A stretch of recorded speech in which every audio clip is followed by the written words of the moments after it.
नमस्कार विद्यार्थियों। कक्षा 12 की ऑनलाइन अंग्रेजी की क्लासेस में आपका स्वागत है। मैं लेक्चरर केवल शर्मा आपका हार्दिक स्वागत करता हूं। कक्षा 12 की ऑनलाइन क्लासेस जो अंग्रेजी की चल रही है उसमें हमारा सेकंड चैप्टर फ्लेमिंगो बुक का चल रहा है। और सेकंड चैप्टर के जैसा कि आपको बताया था कि दो भाग है। पहला भाग जो है वो सीमापुरी दिल्ली से रिलेटेड है और साहिब की बात करता है, और दूसरा जो भाग है वो फिरोजाबाद उत्तर प्रदेश में बेंगल इंडस्ट्री जो है चूड़ी उद्योग है उसको हम पढ़ रहे थे। और जो राइटर है अनीस जंग वो फिरोजाबाद जाती है। बेंगल इंडस्ट्री के जो लेबरर है, मजदूर है और चाइल्ड लेबरर है, जो बाल श्रमिक है, उनकी जो बस्ती है, उनका जो सेटलमेंट है, उनकी जो बस्ती है वहां पर वो विजिट करती है। और जो वो विजिट करती है और जो बातचीत करती है और जो वो देखती है वो हमारे सामने एज इट इज प्रस्तुत कर देती है। पिछली क्लास में हमने पढ़ा था कि किस प्रकार से मुकेश के घर वो जाती है, और वो सारी बातचीत हमने पिछले वीडियो में पढ़ी थी। आज हम इसको आगे बढ़ाएंगे।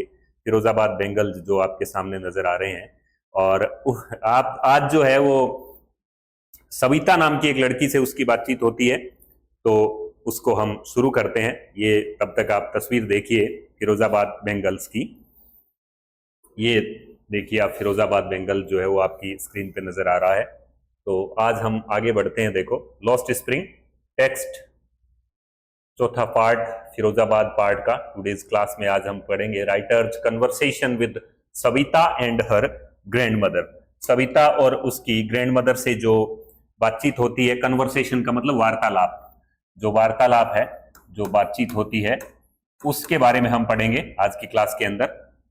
और उसके अलावा ये जो लेबरर्स हैं, जो बाल श्रमिक हैं, चाइल्ड लेबरर हैं, उनके उसमें जो ब्यूरोक्रेट्स हैं, ब्यूरोक्रेट्स का क्या रोल हो सकता है, ब्यूरोक्रेट्स क्या होते हैं ये भी आपको बताएंगे। पॉलिटिशियंस का क्या रोल हो सकता है, मिडिलमैन का क्या रोल है, और साहूकार का क्या रोल है। मिजरेबल कंडीशन तो इनकी है ही है, मिजरेबल यानी दयनीय, दयनीय दशा जो है वो बेंगल इंडस्ट्री के अंदर जो काम करने वाले हैं वो जारी है, कंटिन्यू है। और साथ में हम जो आज इस पार्ट को पढ़ेंगे उसकी वोकेबलरी भी अपन पढ़ेंगे, मीनिंग भी देखेंगे, शब्द भंडार भी हम देखने वाले हैं। तो ये सारी चीजें आज की क्लास में होगी। तो शुरू करते हैं। देखो, तो पिछली जो क्लास थी उसी को कंटिन्यू कर रहे हैं, और पूरे लेसन को समझने के लिए जितने पार्ट्स इस वीडियो के डाल रखे हैं उसको क्रम से देखें आप, तो सारा लेसन आपको अच्छे से समझ आएगा। और अगर इसको आप अच्छे से नोट डाउन भी कर लेते हैं और ढंग से देख लेते हैं, तो ये मेरा प्रॉमिस है कि इस लेसन में ऐसी कोई बात नहीं रहेगी जो आपको ना समझ में आती हो। तो शुरू करते हैं। देखो, सविता, ये सविता से जुड़ा हुआ इस साल की जो माध्यमिक शिक्षा बोर्ड की 12वीं की परीक्षा थी उसमें क्वेश्चन भी आया था कि सविता कौन है। सविता अ यंग गर्ल, एक युवा, एक छोटी लड़की है, मतलब छोटी लड़की है। Young girl in a drab pink dress, drab pink dress पहनी हुई जब वो जाती है तो ड्रेब पिंक ड्रेस पहनी हुई। ड्रेब का मतलब हल्के रंग की, उसका रंग फीका पड़ गया है। पिंक जो रंग है वो फीका पड़ गया है, फीके रंग की ड्रेब हो गई है वो, क्योंकि पुरानी हो गई है। पॉवर्टी स्ट्रिकन है ना, ये गरीबी से ग्रसित है। तो ड्रेब पिंक ड्रेस पहने हुए सविता बैठी है। आप जो है वो चित्रण की कल्पना करिए, अपने दिमाग में चित्रण बनाइए। Sits alongside an elderly woman, एक एल्डरली वुमन यानी एक बुजुर्ग महिला के पास बैठी है। एक बुजुर्ग महिला के पास, अलोंग साइड यानी के पास में बैठी है। कौन बैठी है? सविता नाम की एक लड़की, ड्रेब पिंक ड्रेस पहने हुए, sits along an elderly woman soldering. ये देखो, ये वर्ड मैंने आपको पहले लेसन में बताया था, ये याद होने चाहिए आपको कि कौन सा वर्ड कब बताया था। 3 वर्ड एक साथ बताए थे ना, कि सोल्जर जो सैनिक होता है वो, सोल्डर जो कंधा होता है वो, और सोल्डरिंग यानी जोड़ते हुए धातु वगैरह या कांच वगैरह को जोड़ रही है वो, मतलब किसी मशीन से। सोल्डरिंग पीसेस, टुकड़े जोड़ रही है। सोल्डरिंग पीसेस ऑफ ग्लास, कांच के टुकड़े जोड़ रही है, उनको शायद गोलाकार आकार दे रही है। कुछ तस्वीरें भी हम देखेंगे, कुछ इमेजेस के जरिए भी हम कल्पना करने की कोशिश करेंगे, माइंड में जो पिक्चर है उसको क्लियर करने की कोशिश करेंगे। तो सविता नाम की एक यंग गर्ल है, ड्रेप पिंक ड्रेस में पहनी हुई है, sits along an elderly woman, एक बुजुर्ग महिला के पास बैठी है और सोल्डरिंग पीसेज ऑफ ग्लास, और जो है वो कांच के टुकड़े को जोड़ रही है वो। अब देखो उसके हाथ जो हैं, एज हर हैंड्स, उसके हाथ मूव मैकेनिकली, उसके हाथ जो है वो मूव यानी चलते हैं, उसके हाथ चलते हैं मैकेनिकली यानी मशीनी अंदाज में, मशीन की तरह चलते हैं, इतने फास्ट चलते हैं। यानी इस इंडस्ट्री के अंदर चाइल्ड लेबरर को रखने का एक कारण यह भी है कि उनकी अंगुलियां बड़ी नाजुक होती है, बड़ी कोमल होती है, बड़ी सॉफ्ट होती है, और जो बड़े लोग जो काम नहीं कर पाते वो बच्चे कर देते हैं। तो उसके हाथ जो है वो चलते हैं कैसे, मूव मैकेनिकली, सविता के as her hands move mechanically like the tongs of a machine. Machine के जो चिमटे होते हैं ना, टोंग्स, किसी मशीन के चिमटे की भांति, की तरह, किसी मशीन के चिमटे की तरह चलते हैं। जिस प्रकार से सिलाई मशीन की सुई नहीं चलती ऐसे ऐसे खटाखट ऐसे चलती है ना ऐसे, तो ठीक उसी तरीके से उसके हाथ, किसके हाथ चल रहे हैं, सविता के हाथ चल रहे हैं। सविता कौन है, वो वहां एक छोटी बच्ची है जो बेंगल इंडस्ट्री में काम करती है। और यंग, ये क्वेश्चन आया था इसी साल 2024 की बोर्ड की परीक्षा में, a young child labourer, a young child labourer या girl who works in bangle industry, ये क्वेश्चन कराएंगे तब आपको लिखा देंगे। आई वंडर, मैं सोचती हूं, आई वंडर, मैं सोचती हूं, वो जो चूड़ियां बना रही है, क्या कर रही है वो चूड़ियां बना रही है। I wonder if she knows the sanctity of the bangle she helps make. If she knows, यहां इफ आया था ना पहले, इफ सी नोज, ये क्वेश्चन बन गया यहां पर, ये रिपोर्टेड स्पीच का, इनडायरेक्ट स्पीच का वाक्य है। तो क्या वह जानती है, क्या वह जानती है, क्या वह जानती है, क्या जानती है। राइटर कहती है कि मैं आश्चर्य करती हूं या मैं सोचती हूं, दोनों ही अर्थ हो सकते हैं वंडर के, कि मैं सोचती हूं कि क्या वह जानती है, सैंक्टिटी जानती है क्या, सैंक्टिटी, सैंक्टिटी क्या होती है भाई, पवित्रता, यानी ये जो चूड़ियां हैं इनकी पवित्रता, प्योरिटी, ये चूड़ियां कितनी पवित्र मानी जाती है हमारी कल्चर के अंदर, क्या वो जानती है। If she knows the sanctity of the bangles she helps make it, जिन चूड़ियों को हेल्प्स मेक, जिन चूड़ियों को वो बनाने में सहायता कर रही है, हेल्प कर रही है, जिन चूड़ियों को बनाने में, जिन बेंगल्स को बनाने में वो सहायता कर रही है, क्या उन चूड़ियों की सहायता जो कर रही है, हेल्प कर रही है, क्या उन चूड़ियों की सैंक्टिटी जानती है कि नहीं जानती है। उसे पता तो है क्या कि इसकी कितनी सैंक्टिटी है, इसका क्या प्रतीक है, ये चूड़ियां किस चीज की प्रतीक है। ये जो बेंगल्स है, ये हमारी कल्चर के अंदर, ये जो बेंगल्स है वो हमें हमारी जो कल्चर है उसमें क्या सिंबलाइज करती है, ये क्या उसे पता है क्या, वो राइटर सोचती है ना, तो खुद ही बता देती है राइटर क्या सिंबलाइजेज करती है। इट सिंबलाइजेज, यह प्रतीक है, इट सिंबलाइजेज, ये प्रतीक है अन इंडियन वुमन्स सुहाग, ये भारतीय महिला की सुहाग का प्रतीक है। चूड़ियां जो है वो भारतीय महिला की सुहाग का प्रतीक है ना। जो विवाहित मैरिड वुमन जो होती है, महिलाएं जो होती है, वो चूड़ियां पहनती है। चूड़ियां पहनना हमारी कल्चर में अनिवार्य माना जाता है, ये इंडियन वीमेन सुहाग का प्रतीक है। सीधा प्रश्न आ सकता है, what does the bangles symbolize, और या सीधा पूछ सकते हैं कि what is the sanctity of the bangles. तो it symbolises an Indian woman सुहाग, ऑस्पिशियसनेस, ऑस्पिशियसनेस, ऑस्पिशियसनेस थोड़ा लंबा वर्ड है ये। ऑस्पिशियस होता है शुभ, और ऑस्पिशियसनेस यानी शुभत्व का प्रतीक है, ये शुभत्व का प्रतीक है। जो ये चूड़ियां है वो शुभत्व का प्रतीक है, ऑस्पिशियसनेस का प्रतीक है। इन कहां, कब प्रतीक है ये ऑस्पिशियसनेस? इन मैरिज, शादी के अंदर, विवाह के अंदर, है ना। जो पूरी चूड़ियों का जो ले जाया जाता है ना, चूड़ा जो जिसको कहते हैं, तो क्यों ले जाया जाता है? दुल्हन को चूड़ियां पहनाई जाती है और फिर ये एक्सपेक्ट किया जाता है, उम्मीद की जाती है कि वो जो मैरिड वुमन है, जो दुल्हन बनने जा रही है, वो हमेशा उन चूड़ियों को पहनेगी। क्यों? क्योंकि ये किसकी प्रतीक है? It symbolises an Indian woman's suhaag, ये भारतीय महिला की सुहाग का प्रतीक है, ये सुबत्व का प्रतीक है, सुबत्व। है ना, सुबत्व in marriage, auspiciousness in marriage, शादी के अंदर, विवाह के अंदर ये सुबत्व का प्रतीक है। इट विल डॉन, अब ये सविता है, इसको नहीं पता कि ये चूड़ियां किसकी प्रतीक है, सैंक्टिटी नहीं पता उसे, वो बना रही है, बच्ची है ना अभी। लेकिन राइटर कहती है it will dawn on her, dawn on her, किसी दिन मालूम पड़ेगा उसे, डॉन ऑन अचानक से मालूम पड़ेगा, किसी दिन मालूम पड़ेगा या समझ में आएगा उसे, डॉन ऑन, डॉन ऑन, ये डॉन है। डॉन वैसे भोर का समय होता है, सुबह का समय, सुबह का समय, डे ब्रेक का समय होता है, लेकिन यहां पर ये मतलब है कि इट विल डॉन, विल लगा ना, फ्यूचर की बात आई, ये फ्यूचर में it will dawn on her, dawn on her यानी किसी दिन उसे रियलाइज होगा, किसी दिन उसे समझ में आएगा, महसूस होगा, जब ये सडनली अचानक ही पता चलेगा, वन डे, किसी दिन, एक दिन, when her head is draped with a red well, जब उसका सिर ड्रैप्ड यानी लिपटा हुआ होगा, जब उसका सिर लिपटा हुआ होगा, लपेटा हुआ होगा सिर पर लाल घूंघट, लाल घूंघट, रेड वेल उसके ऊपर जब लपेट दिया जाएगा एक दिन, और रेड वेल यानी लाल घूंघट उसको कब निकालेगी।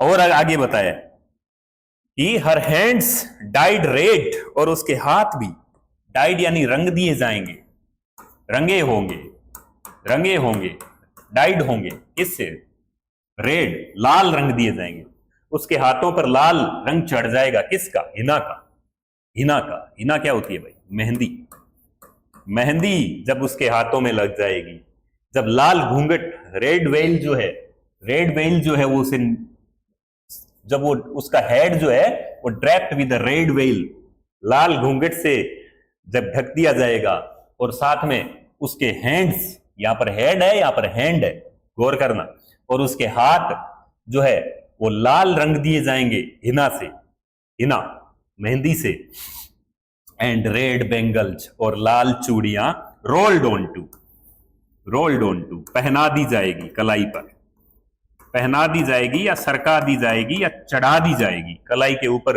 रोल करके, रोल यानी घुमा घुमा के चूड़ी चढ़ाते हैं ना महिलाएं या लड़कियां, इस बात को अच्छे से समझेगी, चूड़ी पहनती है महिलाएं तो रोल करके और घुमा के उसको, मतलब रोल कर दी जाएगी, पहना दी जाएगी, rolled on to her wrist, wrist क्या होती है, कलाइयां, कलाइयां, उसकी उसके हाथों में, उसकी कलाइयों पर चूड़ियां पहना दी जाएगी, लाल चूड़ियां, लाल घूंघट, red bangles, red hand dyed red with henna, और head is draped with red veil, और लाल घूंघट जो है वो निकाल लेगी वो, उस दिन उसे मालूम पड़ेगा कि इस चूड़ियों का, इन चूड़ियों की सैंक्टिटी क्या है, पवित्रता क्या है, इन चूड़ियों का जो है वो, ये चूड़ियां किस बात की प्रतीक है, क्या सिंबलाइजेस करती है ये, तो उस दिन वो क्या बन जाएगी, सी विल देन बिकम ब्राइड, उस दिन सी विल वो बिल देन बिकम बन जाएगी, बनेगी, उस दिन वो बनेगी, जब ये सब चीजें होगी ना, ये सब चीजें होगी, देन यानी तब वो बन जाएगी, क्या बन जाएगी, दुल्हन बन जाएगी, ब्राइड बन जाएगी, ब्राइड यानी दुल्हन बन जाएगी, वो दुल्हन बन जाएगी, वो दुल्हन बन जाएगी, ब्राइड बन जाएगी, कौन बन जाएगी, सविता बन जाएगी, और जिस दिन वो दुल्हन बनेगी उस दिन उसे चूड़ियों की जो सैंक्टिटी है वो जो है वो मालूम पड़ेगी। Like the old woman beside her, अब शुरू में आया था ना कि वो एक बुजुर्ग महिला, एल्डरली वुमन के पास बैठी है, ठीक उसी तरीके से, जिस तरीके से, लाइक यानी के जैसे या की तरह, के जैसे या like the old woman beside her, beside ये भी पहले लेसन में मैंने आपको बताया था, बिसाइड यानी के पास, बगल में, बगल में, बिसाइड, तो अगर एस लग जाता तो अतिरिक्त हो जाता, के अतिरिक्त, के अतिरिक्त, के अलावा हो जाता अगर एस लगा हुआ था तो, लेकिन बिसाइड है, के पास या बगल, तो like the old woman beside her, वो बुजुर्ग महिला जो उस बुजुर्ग महिला की तरह, उस बुजुर्ग महिला की तरह जो उसके पास बैठी है, वो जो बुजुर्ग महिला भी कभी दुल्हन बनी थी ना, कभी ब्राइड बनी थी ना, ठीक उसी तरीके से वो भी, सविता भी है ना, like the old woman beside her, वो जो बुजुर्ग महिला की तरह, उस बुजुर्ग महिला की तरह जो उसके पास बैठी है, जो कि who became one many years ago, वो जो बुजुर्ग महिला है जो कि बिकेम यानी बनी थी, क्या बनी थी? दुल्हन बनी थी, ब्राइड बनी थी। क्या बनी थी? ब्राइड बनी थी। कौन बनी थी? वो एल्डरली वुमन, वो जो ओल्ड वुमन है। कब बनी थी? मेनी ईयर्स अगो, बहुत बरस पहले, बहुत बरस पहले। वो जो शायद उसकी दादी है, आगे आ जाएगी। बहुत बरस पहले वो दुल्हन बनी थी ना, ठीक उसी तरीके से सविता भी दुल्हन बन जाएगी। वो जो बुजुर्ग महिला, वो elderly woman, she still has bangles on her wrist. Still यानी अभी भी, आज भी। स्टिल का स्थिर भी होता है, शांत भी होता है, और अभी भी, तीनों अर्थ होते हैं, लाइन के अनुसार निकालना पड़ता है। She still has bangles on her wrist. आज भी उसके हाथों में चूड़ियां है।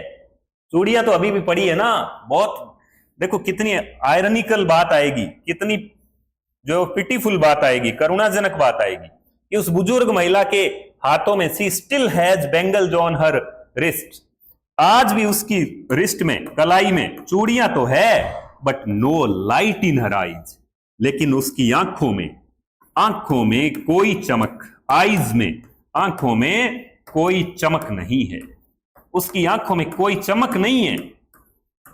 चूड़ियां तो वही की वही पड़ी है, लेकिन जिस दिन वो ब्राइड बनी थी, वो ओल्ड वुमन, वो जो एल्डरली वुमन जो है, वो जिस दिन वो ब्राइड बनी थी, उस दिन शायद उसकी आंखों में चमक थी। उस दिन उसकी शादी हो रही थी ना, तो उसकी आंखों में ब्राइटनेस थी, उसकी आंखों में चमक थी। आज उसकी आंखों में चमक नहीं है। चूड़ियां तो जो उस दिन पहनाई गई थी उसे, जब ब्राइड बनी थी, वो चूड़ियां, मतलब वैसी ही चूड़ियां कि दुल्हन बनने के बाद, ऐसा माना जाता है ना कि लड़की शादी होने के बाद जो है वो रिस्ट में से चूड़ी हटा नहीं सकती, ऐसा माना जाता है। हालांकि मॉडर्न वुमन जो है अब नहीं रखती, पर ऐसा अपने कल्चर में है। तो ठीक उसी तरीके से उसके हाथों में, she has bangle on her wrist, उसके हाथों मतलब कलाइयों में आज भी चूड़ियां तो है, but no light in her eyes, लेकिन उसकी आंखों में चमक नहीं है। और एज इट इज, जैसा उसने कहा ना उस एल्डरली वुमन ने, किसको? अनीस जंग को, जैसा बताया, अनीस जंग को जैसा बताया वैसा का वैसा एक लाइन कोट की है, वैसी की वैसी एक लाइन लिख दी है। चूंकि ये बातचीत उनकी कोई अंग्रेजी में थोड़ी हो रही थी, अरे ये बातचीत तो हिंदी में हो रही थी ना, जो लोकल लैंग्वेज है वहां की, उसमें हो रही थी। पर राइटर चूंकि इंग्लिश की राइटर है, तो उसने सारा टेक्स्ट जो है, सारा जो ये आर्टिकल लिखा है, वो किस में लिखा है? वो इंग्लिश में लिखा है। लेकिन रियलिटी का टच देने के लिए, वास्तविकता का टच देने के लिए, एक लाइन उन्होंने एज इट इज वैसी की वैसी लिख दी, जैसा उसने कहा था। क्या कहा उसने? कितनी करुणाजनक बात है, कितनी जो है वो दया जागृत करने वाली हमारी बात है। क्या कहती है वो? कि एक वक्त, ये देखो हिंदी में लिखा है, मतलब ये इसमें रोमन लिपि में हिंदी लिखी है। एक वक्त शेर भरकर खाना भी नहीं खाया। एक वक्त का जिंदगी में, लाइफ में, पूरी लाइफ के दौरान वो कहती है कि एक वक्त शेर भरकर, शेर क्या होता है? शेर एक माप की इकाई होती थी ना पहले, 1 किलो से थोड़ा कम वजन होता था। वो कहती है एक वक्त शेर भर खाना भी नहीं खाया। कितनी मतलब दुख की बात है। हम डेवलप्ड होने का दावा करते हैं, हम विकसित होने का दावा करते हैं। कितने दुख की बात है कि वो कहती है कि एक वक्त शेर भर खाना भी नहीं खाया। सी सेज, वह कहती है, इन अ वॉइस, एक ऐसी आवाज में, वह एक ऐसी आवाज में कहती है कि एक वक्त शेर भर का खाना भी नहीं, शेर भर खाना, शेर भर है ना, ड्रेन्ड ऑफ जॉय, ऐसी आवाज जो ड्रेन्ड ऑफ, जो वंचित है, जिसमें नहीं है, वंचित है किससे? खुशी से, जॉय नहीं है। ऐसी आवाज में कहती है, एकदम एक ऐसी आवाज में कहती है जिसमें कोई जॉय नहीं है, कोई आनंद नहीं है, कोई खुशी नहीं है। वो कहती है कि जिंदगी में कभी एक वक्त शेर भर खाना भी नहीं खाया। सी हैज, अंग्रेजी लाइन, इस लाइन का इंग्लिश में आगे ट्रांसलेट किया है राइटर ने, she has not enjoyed even one full meal, यानी एक पूर्ण भोजन, भरपेट खाना, एक पूर्ण भोजन, भरपेट खाना। सी हैज नॉट एंजॉयड, कभी आनंद नहीं लिया उसने, आनंद नहीं लिया जिंदगी में। She has not enjoyed even one full meal. अरे एक जो है वो एक पूर्ण भोजन का आनंद भी जिंदगी में उसने नहीं लिया, एंटायर लाइफ टाइम में। एंटायर यानी संपूर्ण जिंदगी में, अब तक की जिंदगी, संपूर्ण जीवन में उन्होंने एक वक्त का जो है वो भोजन भी, full meal, one full meal उन्होंने नहीं एंजॉय किया। ये कंडीशन है। जिंदगी भर खटते रहे, जिंदगी भर परिश्रम करते रहे, हार्ड लेबर करते रहे, लेकिन जो फसल काटी है वो ये फसल काटी है। राइटर कहती है दैट्स वोट या that is vote, that's what, ये है वह है जो उसने, सी हैज रीप्ड। रीप्ड का मतलब फसल काटना होता है वैसे, लेकिन ये यहां पर भावार्थ है कि जिंदगी की कमाई ये है, उम्र भर की कमाई ये है कि उम्र भर खटने के बाद भी, मतलब एंटायर लाइफ टाइम के दौरान भी, she has not enjoyed one full meal, she has not enjoyed one full meal, एक पूर्ण भोजन का आनंद भी नहीं लिया। दैट्स व्हाट, ये वो फसल जो, ये वो फसल है जो उसने काटी है जिंदगी में। यानी कितने जो दारुण अवस्था की बात हो रही है, कितने कंडीशन। अब ये देखो, मैंने कुछ प्रतीकात्मक जो इमेजेस जो है वो ली है, ये देखिए आप इस प्रकार से देखो, ये है वो एल्डरली वुमन आप कह सकते हैं, जिसके हाथों में चूड़ियां हैं, चूड़ियां बना रही है, जिसके रिस्ट में, जिसकी कलाई में, रिस्ट के अंदर, कलाई के अंदर चूड़ियां जरूर है, पर there is no light in her eyes, लेकिन उसकी आंखों में कोई चमक नहीं है, कोई आनंद नहीं है, कोई जॉय नहीं है। और फिजिकल कंडीशन आप देखकर, शारीरिक कंडीशन आप देखकर, ये फ्रेल भी है, फ्रेल इसको कहते हैं, फ्रेल, दुर्बल, कमजोर, वीक। आया था ना मुकेश की जो भाभी है, जो मुकेश के भाई की पत्नी है, वो दुर्बल थी ना, ठीक उसी तरीके से। ठीक है, तो ये कुछ इमेजेस आपको इस क्लास को थोड़ा रोचक बनाने के लिए और आपके दिमाग के अंदर जो तस्वीर है जो क्लियर करने के लिए।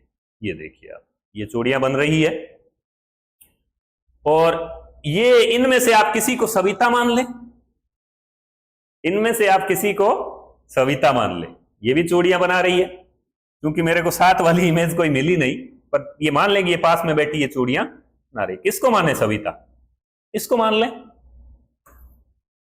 देखो ये चूड़ियां बना रही है, ये चूड़ियां बन रही है, ये देखो, ये सारे, ये स्टोव सा रखा है यहाँ पर, ये पॉलिश हो रही है चूड़ियों को। ये देखो, ये एक बोतल रखी है जिसके अंदर शायद केरोसिन होगा, जिससे ऑयल लैंप जलाते होंगे, तो ये सविता मान लें आप। ये इमेजेस आपको कैसी लग रही है, और इससे क्या आपके चीजें क्लियर हो रही है कि नहीं हो रही है, मुझे बताइएगा जरूर, ताकि मैं उस हिसाब से इमेजेस इसमें ऐड करूं, पिक्चर ऐड करूं। देखो, ये देखो, ये देखो, ये हाथों की कंडीशन देखिए आप, ये पॉलिश कर रहे हैं, पॉलिश से ब्लाइंड हो जाते हैं ना, बताया था ना। हैजर्ड्स आएंगे, क्वेश्चन आएंगे कि फिरोजाबाद की बेंगल इंडस्ट्री में what are the hazards of working in Firozabad bangle industry, तो ये क्वेश्चन आएंगे। तो देखो, ये पॉलिश कर रहे हैं, ये यहां पर, ये देखिए आप, ये पॉलिश कर रहे हैं। ये पीछे जो चूड़ियां अभी उन पे हुई नहीं है, वो अभी प्लेन है, ठीक है, और बाकियों पर हो रखी है। देखो, ये पॉलिश कर रहे हैं, ये पॉलिश इनकी आंखों में जाती है, डस्ट जो है, इस पॉलिश की जो डस्ट है वो आंखों में जाती है, और that dust makes them blind. They lose their eyesight before they become adults. बड़ा होने से, प्रौढ़ होने से पहले ही वो आई साइट खो देते हैं। ठीक है, तो ये कुछ एक दो इमेज थी, बाकी वापस टेक्स्ट चलाते हैं। वो जो एल्डरली वुमन है उसके बारे में बताया कि जिसने कहा ना कि she has not enjoyed one full meal in her entire life time, उसका पति, her husband an old man, उसका पति जो है वो भी एक बुजुर्ग ही है, विद अ फ्लोविंग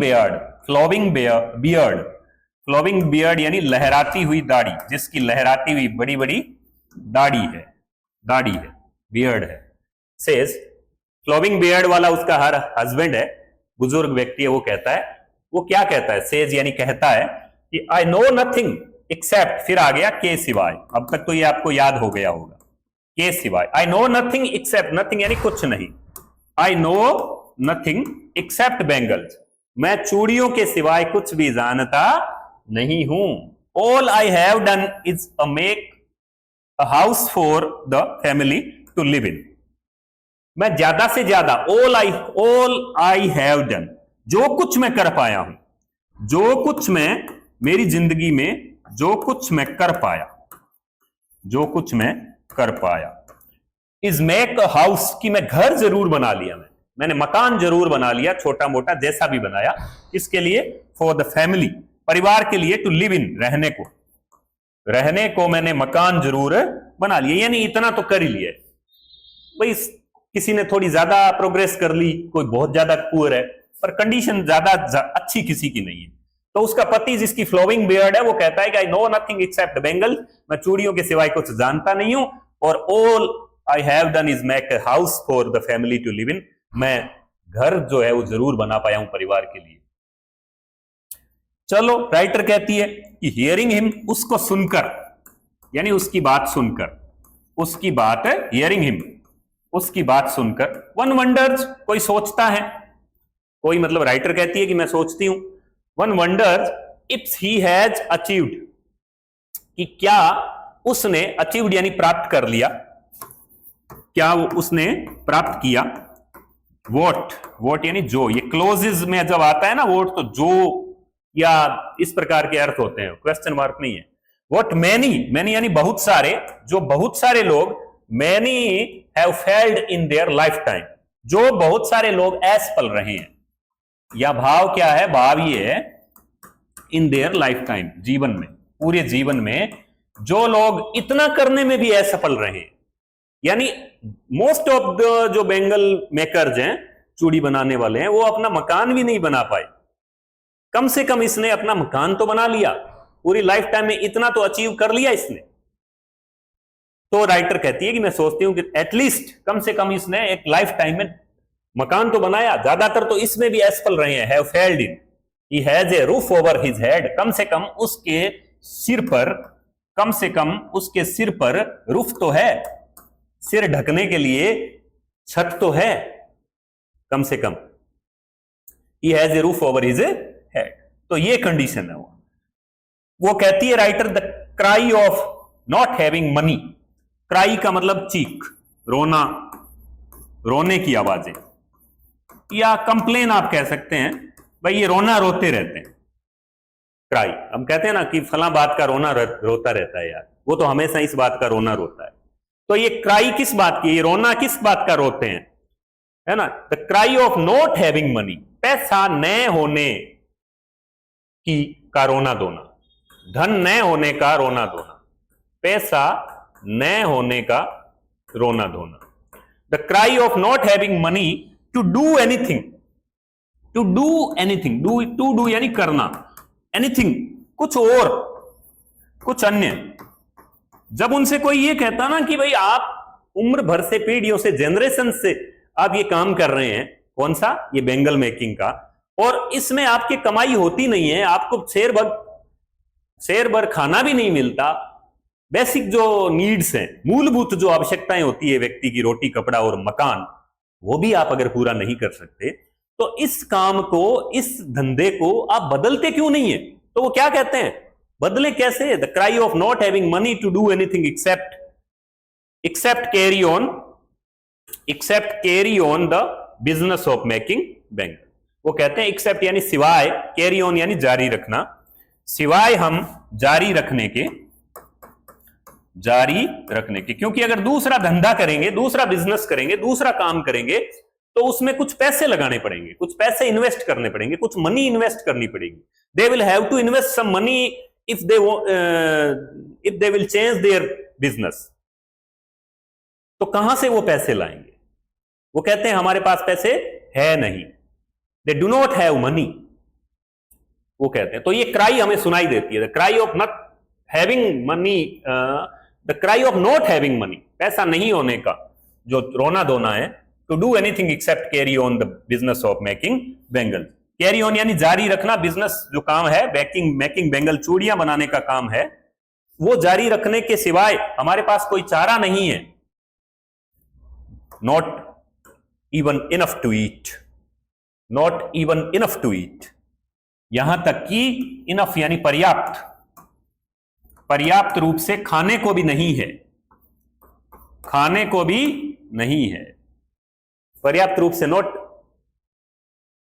यानी आप ये सेंसिटिविटी जगाइए आप पॉवर्टी के और अभावों के जो प्रति, ये सारी चीखें, रिंग्स गूंजती है, ये चीख, ये रोना, ये कंप्लेन, ये शिकायतें गूंजती है इन एवरी होम, हर घर में। फिरोजाबाद के इस बेंगल इंडस्ट्री के जो लेबरर हैं, चाइल्ड लेबर हैं और अन्य जो लेबरर हैं, अदर लेबरर्स हैं, उनके घरों में ये चीख गूंजती है, हर घर में गूंजती है, in every rings in every home, हर घर में गूंजती है।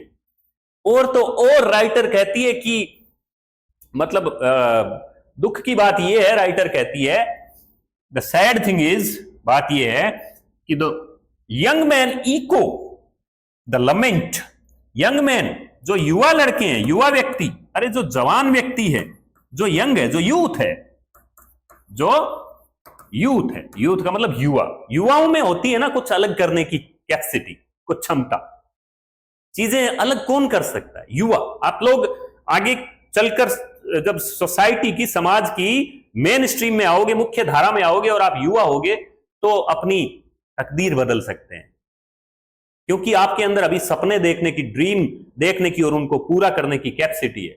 लेकिन यहां तो राइटर कहती है कि the young man echo, echo का मतलब ये दोहराते हैं, सुर में सुर मिलाते हैं, सुर में इको करते हैं। इको होती है ना चीज, इको का मतलब जब आवाज टकरा के किसी चीज से वापस आती है, इको साउंड नहीं होता।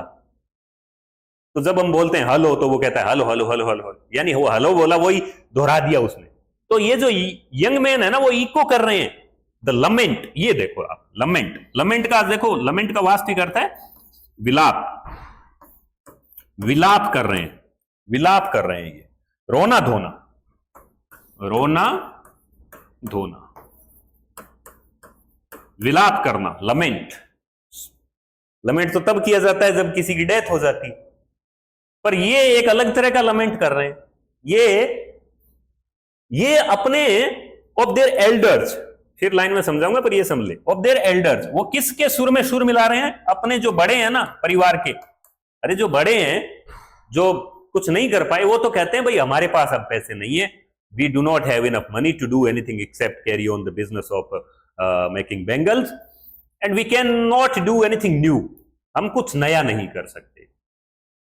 ये हमारा कंपल्सन है, मजबूरी है कि हमें यही आता है। we do not know anything except making bangles, हम चूड़ियां बनाने के सिवाय कुछ जानते ही नहीं। ये कौन कहते हैं? ये तो बड़े कहते हैं, उनके जो बुजुर्ग हैं, जिनको आज 15-15, 20-20, 30-30, 25-25 साल जो है वो बेंगल मेकिंग की इंडस्ट्री में हो गए हैं। लेकिन राइटर कहती है कि जो यंग मैन है, जो युवा व्यक्ति है, वो इको करते हैं, वो भी यही बात दोहराते हैं, उसी विलाप को, उसी लमेंट को इको कर रहे हैं। The young man echo the lament of their elders, अपने बड़े जो बुजुर्ग हैं उन्हीं के लमेंट में सुर मिला रहे हैं, इको कर रहे हैं।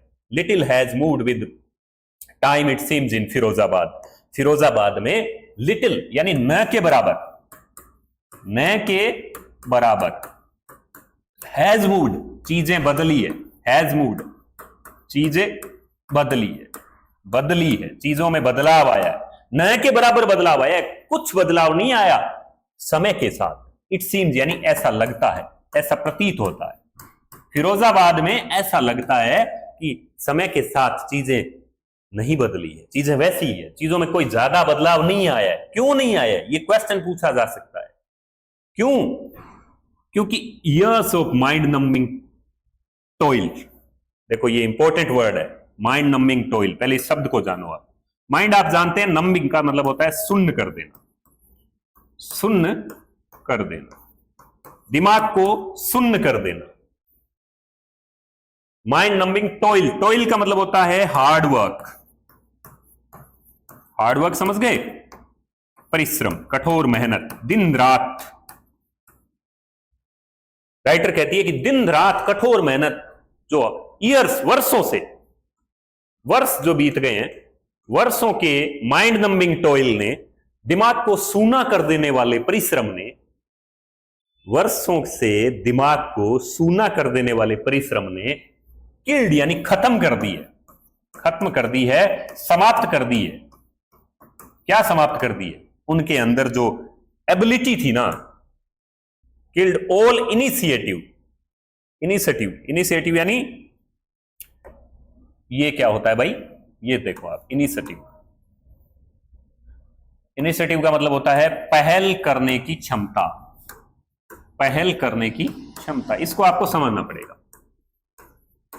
इनिशिएटिव क्या होता है भाई?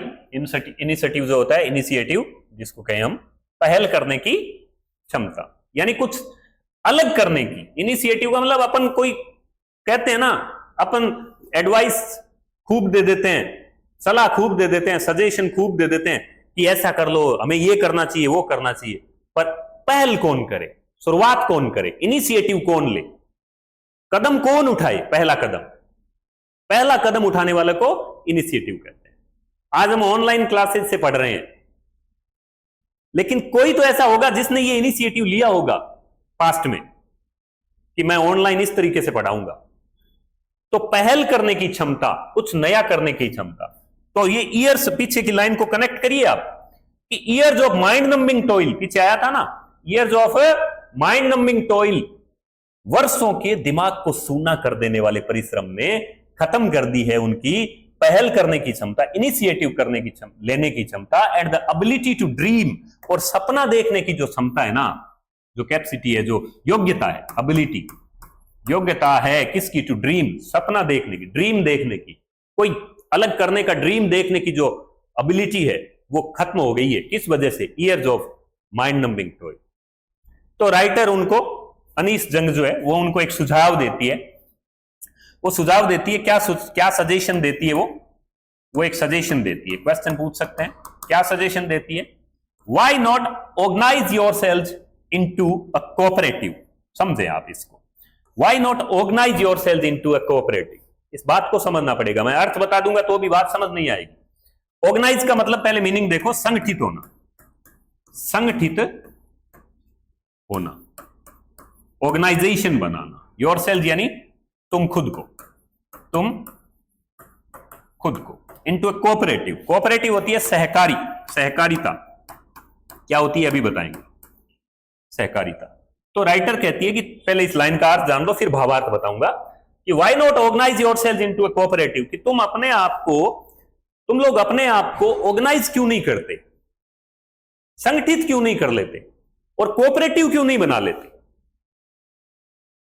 ठीक है, ऑर्गेनाइज का मतलब संगठित करना। इस बात का कहने का मतलब राइटर उन्हें सुझाव देती है कि आप इतने लोगों, युवा, ये जो यंग मैन है ना, उनको सुझाव दे रही है, क्योंकि वो लमेंट कर रहे हैं ना, विलाप कर रहे हैं ना, इको कर रहे हैं ना, वो अपने एल्डर्स के सुर में सुर मिला रहे हैं ना, तो वो उनको सुझाव देती है कि तुम लोग संगठित होके, इकट्ठे होके, और एक ग्रुप क्यों नहीं बना लेते। एक तरह का ग्रुप ही होता है कोऑपरेटिव, सहकारिता। सहकारिता का मतलब होता है, कोऑपरेटिव का मतलब होता है कि जिसमें सहकारी बैंक भी बने हुए अपने, सरकार उसमें जो है वो एनकरेज भी करती है, प्रोत्साहित भी करती है। जिसमें होता क्या है देखो सहकारिता में कि भाई 5, 7, 10 लोग मिल गए, उन्होंने थोड़ा थोड़ा पैसा इकट्ठा किया और कुछ मदद सरकार कर देती है, और कोई नया काम धंधा शुरू कर लिया, कोई छोटा कुटीर उद्योग, छोटी इंडस्ट्री है ना, छोटा कोई ट्रेड, कोई चीज बनाना, पापड़ भुजिया बनाना, दरिया बनाना, इस तरह की छोटी छोटी जो इंडस्ट्री जो आमतौर पे घरों में चल सकती है, उसके लिए गवर्नमेंट हेल्प करती है, उसको कोऑपरेटिव कहते हैं। जब 5, 7, 10 लोग किसी इलाके के एक साथ मिलकर कोई ग्रुप बनाकर कुछ पैसा खुद इन्वेस्ट करके, और जिसमें आजकल कुछ गवर्नमेंट भी हेल्प करती है, उसको सहकारिता कहते हैं, उसको सहकारिता कहते हैं। ये सिंपल अर्थ में मैंने आपको कॉन्सेप्ट क्लियर किया कि सहकारिता क्या होती है। तो राइटर उनको सुझाव देती है, why not organise yourselves, why not organise yourselves into a cooperative. यार भाई आप लोग अपने आप को ऑर्गेनाइज करके और ग्रुप बना के और कोऑपरेटिव क्यों नहीं बनाते। छोड़ दीजिए इस काम को, इतने सारे लोगों, और कुछ नया कर लीजिए। तो कारण तो खैर पहले ही आ गया ना इसका, क्यों नहीं कर पाते, क्योंकि years of mind numbing toil वर्षों के दिमाग को सूना कर देने वाले परिश्रम ने उनकी जो इनिशिएटिव लेने की और एबिलिटी टू ड्रीम थी, सपना देखने की जो क्षमता थी, योग्यता थी, वो तो खत्म कर दी है। फिर भी वो कहती है, ठीक है, किसको पूछती है ये देखो, why not organise yourselves into a cooperative, ask I ask, मैं पूछती हूं, a group of young man, ये आ गया ना, मैं एक युवा लोगों के, युवा लड़कों के समूह से पूछती हूं कि अरे भाई तुम लोग ऐसा क्यों नहीं करते, हु हैव फॉलन इनटू, जो फंस गए हैं, फॉलन इनटू, फंस गए हैं, वेरी इंपॉर्टेंट वर्ड आएंगे यहां पर, फंस गए हैं किसमें, vicious, vicious circle, vicious circle, fallen into vicious circle. ये देखो, ये इसको समझो आप। मैं पूछती हूं, ये बात ऊपर आ गई, किससे पूछती हूं कि आप कोऑपरेटिव क्यों नहीं बनाते, आप ग्रुप बना के काम धंधा क्यों नहीं करते, I ask a group of young man, युवा व्यक्तियों के एक समूह से पूछती हूँ, युवा लड़कों के समूह से पूछती हूँ, वो युवा लड़के जो कि, वो युवा लड़के हु, यानी जो कि हैव फॉलन, फंस गए हैं, फंस गए हैं किसमें, into the विसस circle, vicious circle, इसका अर्थ है कुचक्र, कुचक्र या दुष्चक्र, दुष्चक्र, एक ऐसा घेरा, एक ऐसा चक्र, चक्र में कोई फंस जाता है तो फिर निकल पाता है क्या, क्योंकि चक्र का तो कोई शिरा है नहीं, आप यहां से चले, यहां से चले, चलते चलते फिर वहां आ गए, चलते रहो चलते रहो चलते रहो, इसको कहते हैं विशेष सर्किल। तो सर्किल में फंस गया है बंदा, जब सर्किल में फंस गए हो तो निकलने का कोई चारा आपके पास नहीं है।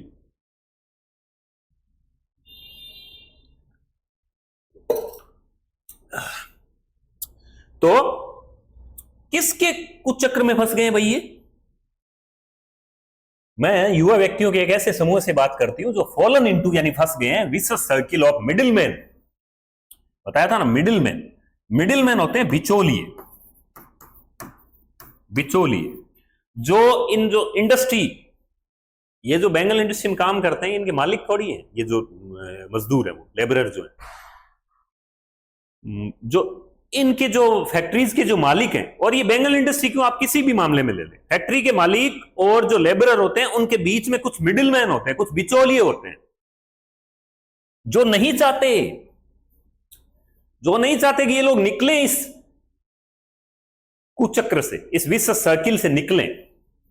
तो किस सर्किल में फंस गए, of middleman who trapped their fathers, उन मिडिलमैन ने, उन बिचौलियों ने जिन्होंने ट्रैप यानी जाल में फंसाया, ट्रैप किया, जाल में फंसाया, ट्रैप किया, ट्रैप्ड, हु ट्रैप्ड, जिन्होंने, मिडिलमैन ने, मिडिलमैन ने ट्रैप्ड देयर फादर्स, उन युवा व्यक्तियों के, उन युवा लड़कों के पिताओं को फंसाया, न सिर्फ पिताओं को फंसाया था, पिताओं को तो फंसाया ही फंसाया था जाल में, and forefathers, forefathers का मतलब पूर्वजों को, पूर्वजों को भी उन मिडिलमैन ने, उन बिचौलियों ने, जो कि नहीं चाहते कि ये इस कुचक्र से निकले, इस दुष्चक्र से ये निकले, क्योंकि ये इनके कमाई का जरिया है।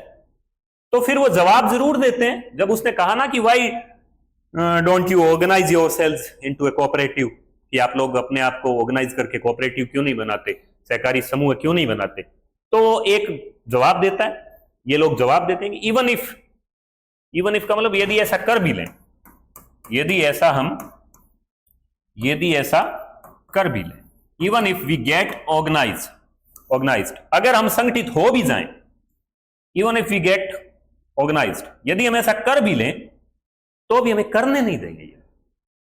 क्यों? क्योंकि ये लोग पावरफुल लोग हैं, हमें ही, उल्टा हमें ही, अगर हम ऐसा करेंगे, यानी इस बात को आप समझे, क्या फैक्ट्रियों के मालिक ये चाहेंगे कि मजदूर जो है वो उनकी फैक्ट्री का काम छोड़कर कोई दूसरा काम कर ले, अपना खुद का सेल्फ डिपेंडेंट हो जाए, आत्मनिर्भर हो जाए, खुद का धंधा खुद का वो कर ले? अगर उनके मजदूर ऐसा करने लग गए तो उन्हें लेबरर, मजदूर कहां से मिलेंगे? और लेबरर नहीं मिलेंगे तो फैक्ट्रीज कैसे चलेगी? और फैक्ट्रीज नहीं चलेगी तो जो और अमीर, जो अमीर लोग हैं वो अमीर कैसे होंगे, और अमीर कैसे होंगे? तो वो ये नहीं चाहते। तो वो कहते हैं कि अगर, और ये पावरफुल लोग हैं, कौन कौन? सब लोग। तो वो कहते हैं कि even if we get organised, अगर हम ऑर्गेनाइज्ड हो भी जाएं, वी आर द वंस, हम ही वो हैं, who will be hold up by the police, घसीटे जाएंगे। कोई उल्टा सीधा आरोप लगा के,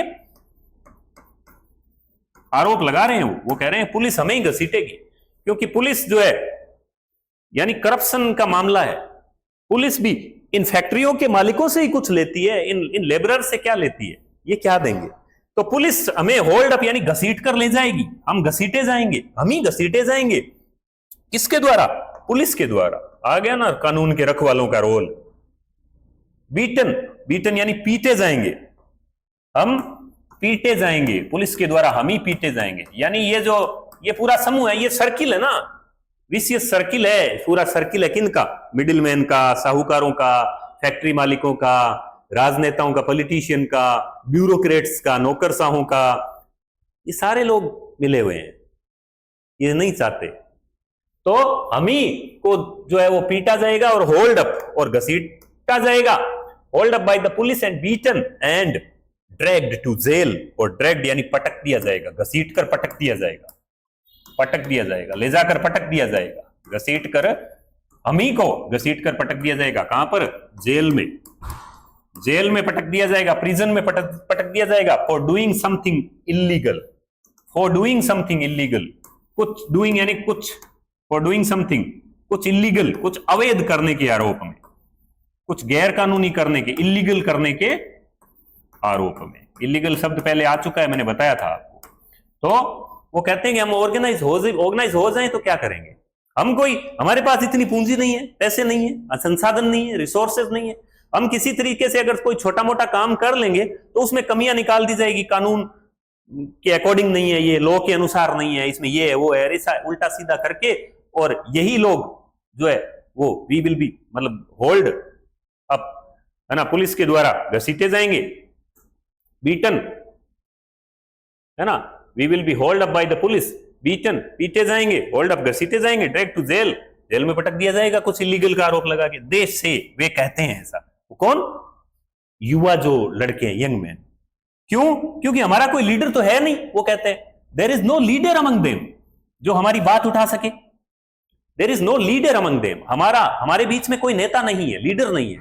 नेता वो या पॉलिटिशियन की बात नहीं हो रही, राजनेता की बात नहीं हो रही, नेतृत्व करने वाला, लीडर, नेतृत्व करने वाला, कि हमें लीड करने वाला कोई नहीं है। There is no leader among them, कि हमारे बीच में कोई लीडर है नहीं, नो वन, और कोई ऐसा व्यक्ति भी नहीं है, no one who could help them see things differently, कोई ऐसा नहीं है जो कि कुड हेल्प देम, जो उनकी सहायता कर सके, मतलब हमारी सहायता कर सके, सी थिंग्स डिफरेंटली, सी थिंग्स डिफरेंटली, चीजों को चीजें अलग तरीके से दिखाने के, चीजें अलग तरीके से दिखाने, सी थिंग्स डिफरेंटली, चीजें अलग तरीके से दिखाने में हमारी सहायता कर सके, हमारी हेल्प कर सके, ऐसा हमारे बीच में कोई है नहीं।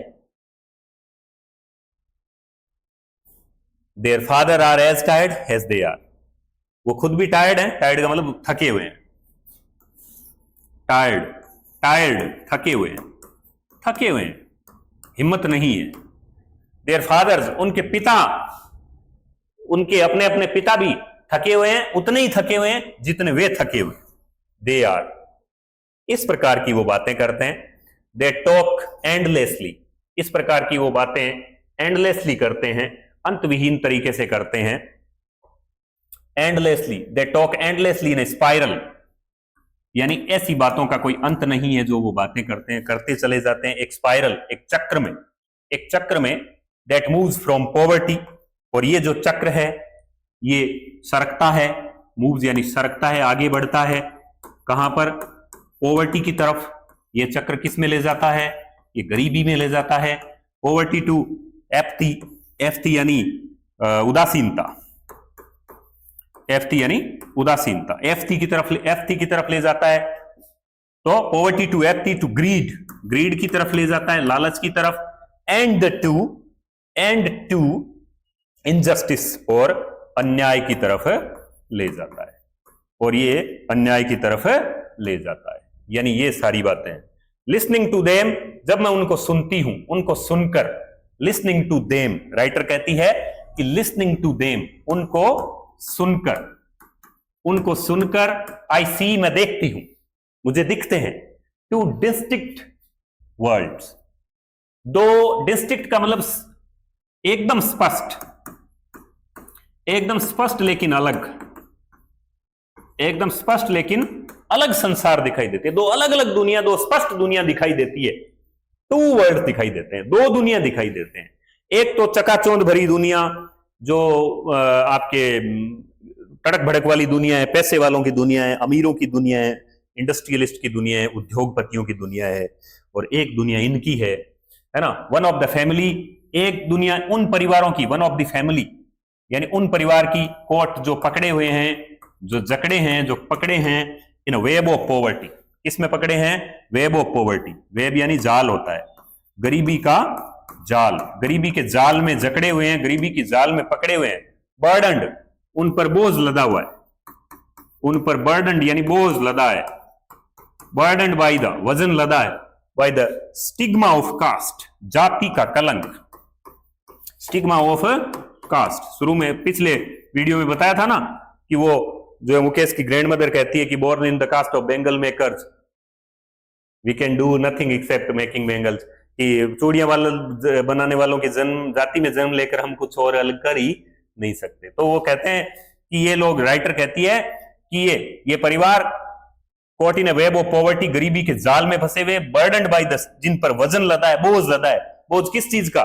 स्टिग्मा ऑफ कास्ट, जाति का कलंक लदा, जाति के कलंक का, स्टिग्मा ऑफ कास्ट का बोझ जो है वो लदा हुआ है, जिसका कोई इलाज नहीं है। इन विच दे आर बोर्न, जिस जाति में वो जन्मे हैं। अब जाति तो ठीक है, कास्ट सिस्टम अपने नहीं होना चाहिए, या किस लेवल का होना चाहिए, या किस टाइप का होना चाहिए, वो अलग बहस का विषय है। पर जाति के अनुसार कि जो जिस जाति में जन्म गया और उस जाति का परंपरागत काम ही करना पड़ेगा, ये तो ठीक नहीं है। ये तो बहुत रूढ़िवादी बात है। कोई जरूरी थोड़ी है कि वो वही काम करे। लेकिन ये लोग क्योंकि इस सोच से ये बाहर नहीं निकले हैं, इस एटीट्यूड से ये बाहर नहीं निकले हैं, स्टिग्मा ऑफ कास्ट, जाति का कलंक जिसमें वो जन्मे हैं। द अदर अविशस सर्किल, फिर आ गया दुष्चक्र। और एक दूसरा जो है दुष्चक्र है किसका? ये देखो, ये रेस्पॉन्सिबल है, ये जिम्मेदार है इनकी कंडीशन के लिए मूलतः। कौन? साहूकार। साहूकार कौन होते हैं भाई? ब्याज पर पैसा देने वाले, ब्याज पर पैसा उधार, हाई ब्याज लेते हैं। थोड़ी बहुत जब इनको जरूरत पड़ती है ना तो ऊंची ब्याज दरें, क्योंकि बैंक से ये लेते नहीं है। तो साहूकार से ब्याज पर जब पैसे लिए जाते हैं तो ये ब्याज और ब्याज का ब्याज, जिसको चक्रवृद्धि ब्याज कहते हैं, और हाई इंटरेस्ट रेट्स। तो कौन है उस विशेष सर्किल में? पूछा जा सकता है। साहूकार, ब्याज पर पैसा, इंटरेस्ट रेट हाई होता है, इंटरेस्ट कहते हैं ना ब्याज को। द मिडिल मैन, बिचौलिए जो है, जो इनको वहां लगाए रखते हैं। द पुलिसमैन, पुलिस वाले, जिसको द कीपर्स ऑफ लॉ, ये कानून के रखवाले, ये भी नहीं चाहते। क्यों? क्योंकि करप्शन के जरिए पुलिस को भी पैसा पहुंचता है, ऐसा हम जगह जगह सुनते आए हैं, है ना। तो the keepers of law, the bureaucrats कौन होते हैं भाई?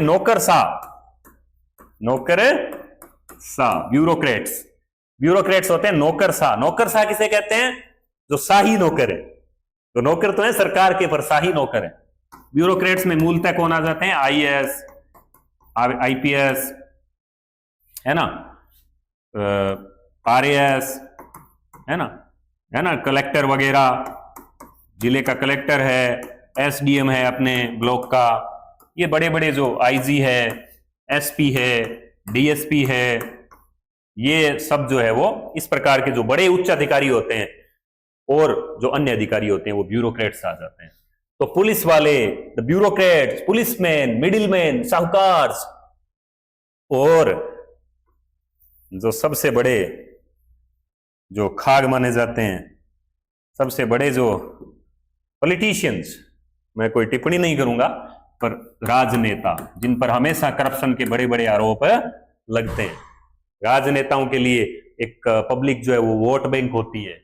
ये सब मिलकर टुगेदर, राइटर कहती है कि टुगेदर यानी सब ने मिलकर, एक साथ, टुगेदर, इन सबों ने एक साथ, दे हैव इम्पोज्ड, थोप दिया है उन्होंने, एक साथ मिलकर उन्होंने थोप दिया है, लाद दिया है। क्या लाद दिया है भाई?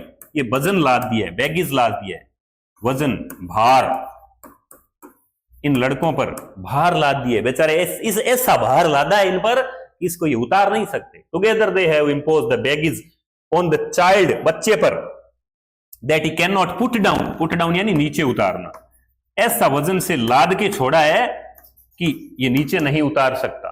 That he can not put down, ये नीचे नहीं उतार सकता। बिफोर ही इज अवेयर, अच्छा ये वजन कब लाद देते हैं? इससे पहले कि वो जागरूक हो। बिफोर ही इज अवेयर, जागरूक होने से पूर्व, सचेत होने से पूर्व, पढ़ लिख कर बड़ा हो, जागरूक हो, चीजों को सीखे जाने, उससे पहले ही उस पर वजन लाद दिया, इंपोज कर दिया। तो ये वजन इस पे लाद दिया है, बिफोर ही इज अवेयर, इससे पहले कि वो जागरूक हो, इन सब ने टुगेदर इंपोज्ड कर दिया, थोप दिया, लाद दिया है वो बैगेज ऑन द चाइल्ड, और ऐसा लादा है then he can not put down, कि वो उसको उतार नहीं सकता। He accepts it as naturally as his father, और इस प्रकार से जाल में फंसाते हैं कि वो बच्चा जिस पर वजन लादा है ना, वो बच्चा एक्सेप्ट यानी स्वीकार कर लेता है, एक्सेप्ट कर लेता है, वो स्वीकार कर लेता है इतना स्वाभाविक तरीके से, बिल्कुल भी विरोध नहीं करता, उसे पता ही नहीं चलता कि तेरे ऊपर वजन लाद दिया गया, पता नहीं कब लाद दिया, क्योंकि अवेयर होने से पहले ही लाद दिया ना। तो ये एक्सेप्ट्स इट एज नेचुरली, स्वाभाविक रूप से, उतना ही स्वाभाविक रूप से, उतना ही स्वाभाविक रूप से, नेचुरली स्वीकार कर लेता है, जितना की एज इज फादर, जितना कि उसके पिता ने कभी किया था। इन मिडिलमैन ने, इन साहूकार ने, इन ब्यूरोक्रेट्स ने, इन पुलिस ने, इन कीपर्स ऑफ लॉ ने, इन पॉलिटिशियन ने उसके पिता पर भी तो ये बैगेज लादा था, इंपोज किया था, थोपा था, और उसके पिता ने एक्सेप्ट किया था।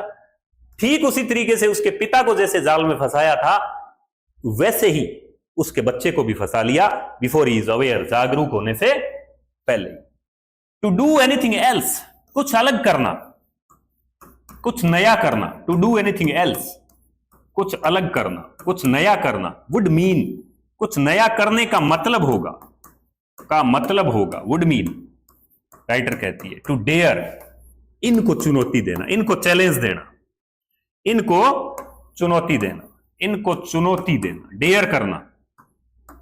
राइटर कहती है, कहा था ना कि तुम लोग अलग काम क्यों नहीं करते, why don't you organise yourselves and make a cooperative. तो इसका मतलब बेंगल इंडस्ट्री को छोड़ के अलग काम करना, अलग काम करने का मतलब इन सबको चैलेंज करना। ये जो आए हैं ना बड़े बड़े लोग, ब्यूरोक्रेट्स, पॉलिटिशियन, साहूकार, मिडिलमैन, इनको चैलेंज करना हो गया, डेयर करना हो गया, कि to do anything else would mean to dare, कुछ अलग करने का मतलब डेयर करना हो गया। And daring is not part of his growing up, और बच्चा जो वहां का है, जो यंग मैन जो है, जो बच्चा है, उसका जो ग्रोविंग अप है ना, जो पालन पोषण, उसके पालन पोषण का हिस्सा नहीं है डेयरिंग करना, सिखाया ही नहीं जाता बेचारे को। डेयरिंग का मतलब चुनौती देना, चुनौती देना तो उसको बेचारे को सिखाया ही नहीं गया है, ये तो उसके पार्ट ही नहीं है, ये तो भाग ही नहीं है, उसका हिस्सा ही नहीं है। इसका पालन पोषण का, अरे उसको पालन पोषण में, ग्रोविंग अप में, जब उसको ब्रिंग अप किया जा रहा था, बड़ा किया जा रहा था, तब ये बातें अगर किसी ने सिखाई होती, अगर वो स्कूल गए होते तो टीचर्स ने सिखाई होती, या किसी परिवार के सदस्य ने, मेंबर ने, कोई जागरूक मेंबर ने सिखाई होती, तो वो कोई डेयर करते, कोई चुनौती देते। लेकिन daring is not part of his growing up, लेकिन डेयरिंग तो उसके पालन पोषण का भाग ही नहीं है, हिस्सा ही नहीं है। लेकिन राइटर कहती है, व्हेन आई सेंस, जब मैं अनुभव करती हूं, जब मेरी बातचीत होती है, अ फ्लैश, एक चमक, फ्लैश पड़ता है, एक टॉर्च का पड़ता है ना, वैसे इस डेयरिंग का sense of it, flash of it, when I sense a flash of it, किसमें? मुकेश में, इन मुकेश, आई एम चीयर्ड। बात को समझे, पहले अर्थ बता देता हूं।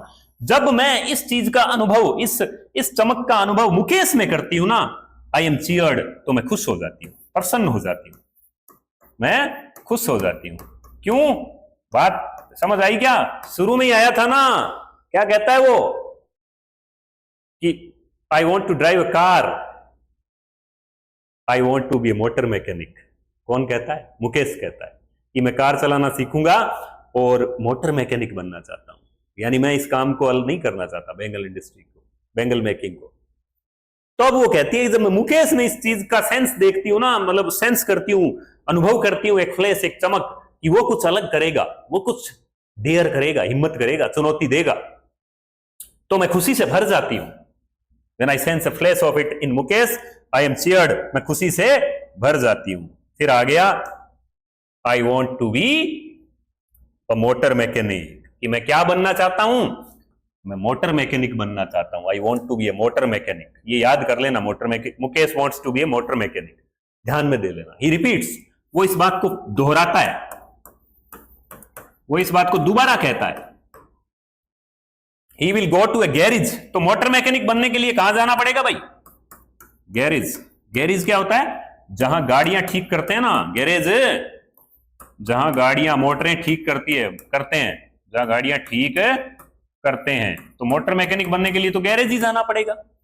बेंगल इंडस्ट्री के ये जो डिंजी सेल्स हैं, डार्क एंड डर्टी सेल्स हैं, हाई टेम्परेचर में जो काम कर रहे हैं, वहां से निकलना पड़ेगा। तो वो कहता है कि he will go to a garage and learn, और सीखना, एंड लर्न, कि मैं, वो कहता है कि वह गैरेज जाएगा और सीखेगा। पर राइटर कहती है कि भाई साहब इतना आसान कहां है काम बदलना। पीछे आया था ना, ये जो मिडिल मैन, ये साहूकार, ये पुलिस वाले, ये ब्यूरोक्रेट्स, पॉलिटिशियन, ये थोड़ी चाहते हैं कि तुम काम बदल दो, तो इतना आसान कहां है। तब राइटर कहती है मेटाफोरिकल लहजे में, but the garage is a long way from his home. भैया जैसा उसने कहा था ना कि दिल्ली मीलों दूर है, सीमापुरी मीलों दूर है दिल्ली से, दिल्ली में होते हुए भी, ठीक उसी तरीके से गैरेज तो फिरोजाबाद में मिल जाएंगे, कोई ज्यादा घर से दूर थोड़ी है। पर फिर भी वो कहती है कि but the garage is a long way from his home, कि गैरेज का रास्ता उसके घर से बहुत लंबा है, यानी गैरेज के रास्ते पर जाने के लिए उसे कई चुनौतियों को पार पाना पड़ेगा, कई चैलेंजेस का फैसला करना पड़ेगा। वो ये रास्ता, गैरेज वाला रास्ता जो है वो लंबा बहुत है। तो फिर वो कहता है चाहे कितना ही लंबा क्यों ना हो, आई विल वॉक, चाहे कितना ही लंबा क्यों ना हो, आई विल वॉक। वो कहता है कि लंबा हो भले ही, वे का मतलब रास्ता होता है, ठीक है। आई विल वॉक, मैं चलूंगा, आई विल वॉक, कितना ही लंबा क्यों ना हो, वो कहता है वो मैं चलूंगा। ही इंसिस्ट, वो जोर देकर कहता है, जोर देता है, बल देकर कहता है। तो फिर राइटर ऐसे मजाक में पूछती है, या क्यूरियोसिटी, उत्सुकता के मारे पूछ लेती है, do you also dream of flying a plane, flying a plane, कि क्या तुम विमान उड़ाने का सपना भी देखते हो, क्या तुम विमान उड़ाने का सपना भी देखते हो? Do you also dream of flying a plane, क्या तुम विमान उड़ाने का सपना भी देखते हो? Is suddenly silent. नहीं भाई, रियलिस्टिक सपना ही देखते हैं हम तो, वास्तविक सपना ही देखते हैं, ऐसा सपना नहीं देखते जो पूरा नहीं हो सकता। हमारे लिए तो, मुकेश के लिए तो मोटर मैकेनिक बनना ही एक सपना सच होने के समान है, वो इतना ही सपना देखता है। तो वो उसने पूछा ना कि क्या do you also dream of flying a plane, कि क्या आप, है ना, विमान उड़ाने का सपना भी देखते हो? ही सडनली यानी अचानक, साइलेंट हो जाता है, वो चुप हो जाता है, अचानक चुप होकर कहता है नो, नहीं नहीं नहीं, विमान उड़ाने का सपना नहीं। इसे स्टेयरिंग एट द ग्राउंड, ऐसा कहकर वो स्टेयरिंग यानी घूरने लगता है जमीन पर घूरने लगता है, जमीन पर घूरता हुआ कहता है, स्टेयरिंग एट द ग्राउंड, नीचे जमीन पर घूरता घूरता कहता है, इन इज स्मॉल मर्मर, और उसकी धीमी, स्मॉल मर्मर का मतलब यहां पर है धीमी बुदबुदाहट, धीमी बड़बड़ाहट या बुदबुदाहट, कहना ही होता है, धीमे से कहता है, धीमी बड़बड़ाहट या बुदबुदाहट में देयर इज एन एम्बेरसमेंट, और वो झेप जाता है, लज्जा आ जाती है, एम्बेरेस्ड, बताया था ना आपको, एम्बेरसमेंट यानी झेपना, लाज आ जाना, लाज आ गई भाई, लाज आ जाना। जब उसको कहता है ना कि विमान उड़ाएगा क्या, तो लाज आ जाती है उसे, नहीं नहीं नहीं, विमान उड़ाने का मैं सपना नहीं देखता।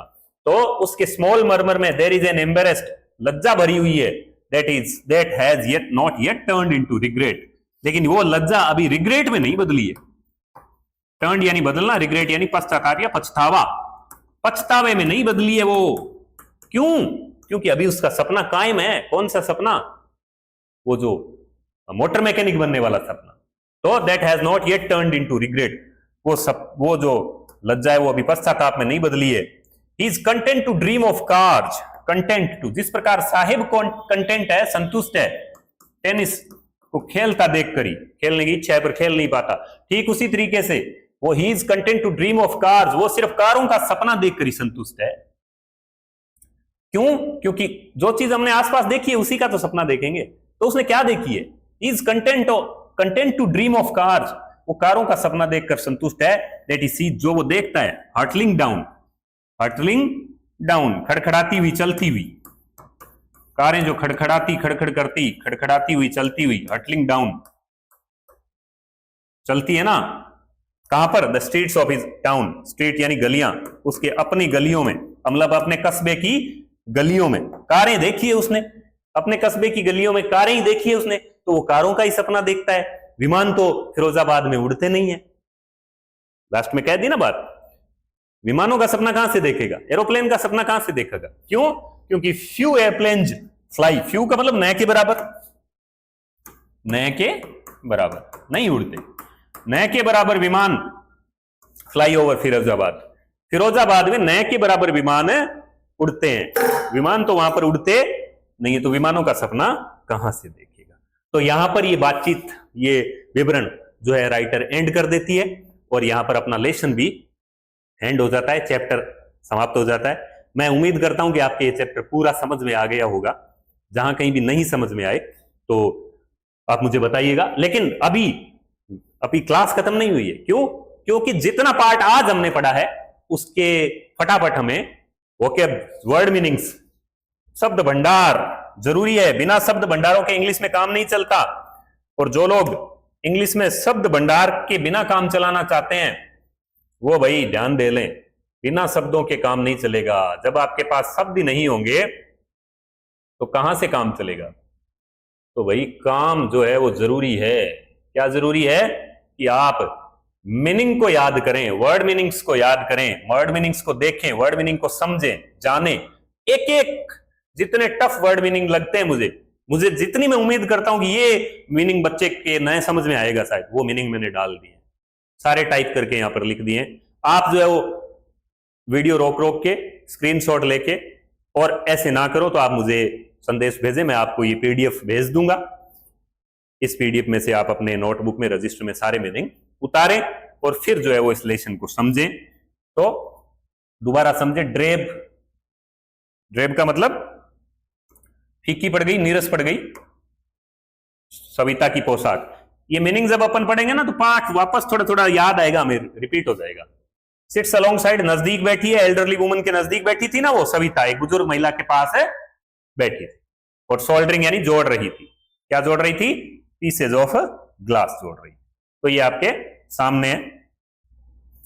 उसके हाथ मूव मैकेनिकली, मशीन की तरह चलते हैं, टोंग्स ऑफ मशीन, मशीन के चिमटे की तरह चलते हैं उसके हाथ, move mechanically, tongs of machine, machine की तरह चलते हैं।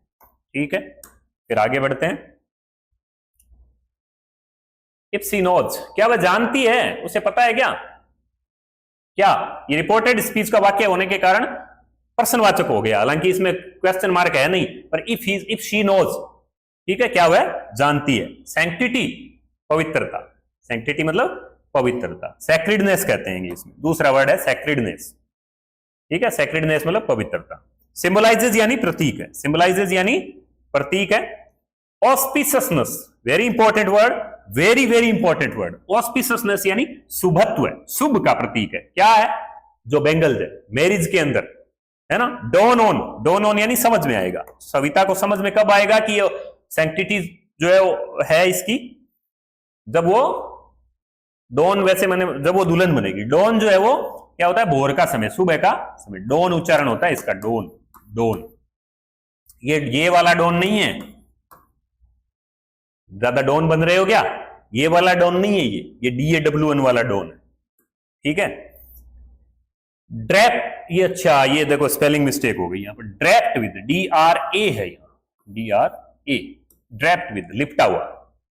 ठीक है, ड्रैप्ड विद, काफी गर्मी है और यहां पर पसीने जो है उससे तरबतर हो रहे हैं, पर क्लास जारी रखनी जरूरी है। खैर, फटाफट करते हैं। ड्रेप्ड विथ, लिपटा हुआ, और डाइड रेड, लाल रंग में, डाइड रेड, लाल रंग में। डाई करते हैं ना आप, डाई करते हैं लाल, डाई, ये डाई, ये होती है स्पेलिंग डाई करने की। ये मत लिख देना कभी कि मैंने डाई करवाई, DIEV, ये मत लिख देना। और बच्चे क्रिकेट खेलते हैं तो कहते हैं मैंने डाई मारी, वो डाई नहीं, डाई होता है, ठीक है। तो हिना मेहंदी रोल्ड ऑन टू, चढ़ा दी जाएगी, चढ़ा दी जाएगी, कलाइयों पे चढ़ा दी जाएगी, रिस्ट यानी कलाइयां,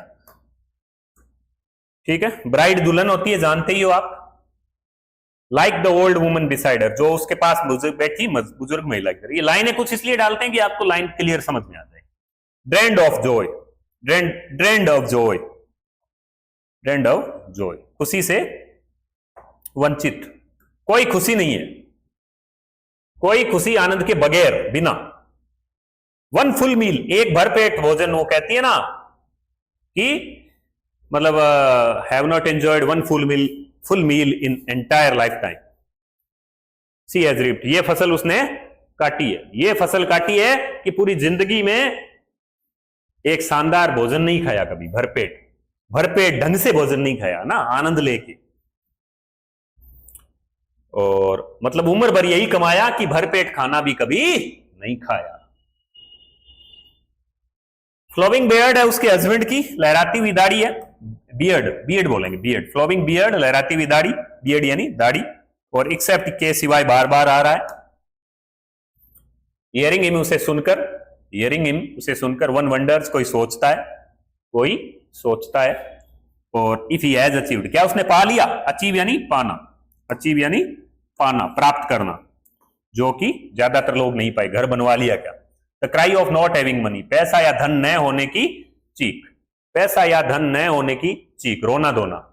टू डू एनीथिंग, कुछ अलग करना। कैरी ऑन, जारी रखना, कैरी ऑन, कैरी ऑन करें भाई, आप क्लास को कैरी ऑन करते रहें, वीडियोस को कैरी ऑन करें, जारी रखें, मतलब देखना, पढ़ना।